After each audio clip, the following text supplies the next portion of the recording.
அஸ்ஸலாமு அலைக்கும். டிரைவிங்கில் நீலகிரிஸ் வரவங்களுக்கு எப்படி ஓட்டணுன்றது 2 இன்ஃபர்மேஷன் உங்களுக்கு தரேன். முதல்ல நீங்கள் ஊட்டி போகிற மாதிரி இருந்தால் கோத்தகிரிலேயே வாங்க. கொஞ்சம் டிராஃபிக் கொஞ்சம் குறைவாக இருக்குது சரிங்களா இந்த வருஷம். அதே மாதிரி ரொம்ப கம்ஃபர்டபுளாகவும் இருக்குது, பெண்டும் கம்மியாக இருக்குது சரிங்களா. கோத்தகிரிலேயே வந்தீங்கன்னா 10 கிலோமீட்டர் கூட தான், உங்களுக்கு டிரைவிங் ஈஸியாக இருக்கும். அதே சமயத்தில் ஹில்ஸில் ஓட்ட தெரியாத ஆளுங்க வந்து எப்படி ஓட்டணும்னா, நீங்கள் சென்னையிலேயோ மற்ற ஊரில் இருக்கும்போது பாலங்கள் மேலே விட்டு என்ன செய்ய வேண்டியது, பிரேக்கே பிடிக்காமல் அதை வண்டி நிறுத்தி பார்க்கணும். பிரேக்கே பிடிக்காமல் ஆக்சிலேட்டர்லேயும் கிளச்சிலையும் வந்து நீங்கள் ஓட்டி பார்க்கணும் ஃபஸ்ட்டு, அப்போ தான் வர முடியும். அதே மாதிரி இறங்கும் போது ஃபுல்லாக பிரேக் அடிச்சுட்டு இறங்கிடக்கூடாது, பிரேக்கு புகஞ்சு போய் எரிஞ்சு போயிடும் சரிங்களா. அப்போ என்ன செய்யணும் அப்படின்னா, இறக்கத்தில் வரும்பொழுது இப்போ வந்து நல்லா நார்மலாக ஓட்ட முடியும்னா 3வது கியர், ரொம்ப ஸ்லோவாக ஓட்டோம்னா 2வது கியர், ரொம்ப ஸ்லோவாக ஓட்டோம்னா ஃபஸ்ட்டு கியர் போட்டு விட்டுறணும். மெதுவாக இறங்கும் அது பாட்டு சரிங்களா. பிரேக்குங்கிறது வந்து ஜஸ்ட்டு சப்போர்ட்டுக்காக தான் இருக்கணும்.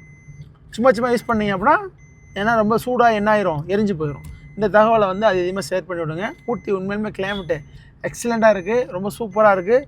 என்ஜாய் பண்ணுங்கள், கோடை காலத்தை கொண்டாடுங்க. நம்ம சேனலை ஃபாலோ பண்ணுவீங்க.